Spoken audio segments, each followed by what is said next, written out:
Nyt on vauhtia jo vähän toiseen malliin. Katsotaanpa. Ei vaan parane. Nyt meni minuutin päälle, joten ei rupea nyt Vallella sattumaan. Tiimin nopein aika edelleen Ylitalon ajamana 56.648.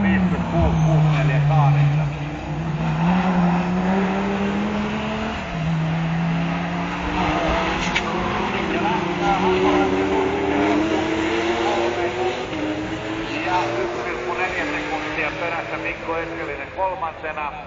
Siis Nurmisesta 1,4 sekuntia perässä. Ja hänestä sitten Ylitalon puolen päästä neljäntenä Petri Lappalainen.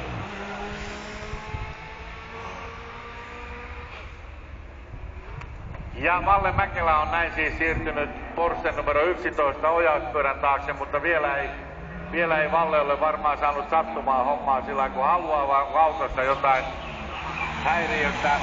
No nyt tulee hyvä aika, 56.622 ja se on Ylitalo Mäkelä autokunnan nopein aika tähän mennessä. Ja se on muuten sitten saman tien koko päivän nopein. Se on 0,8 sekuntia. Olli Haapalaisen ja Pasi Rahtienmäen nopeinta aikaa paremmin.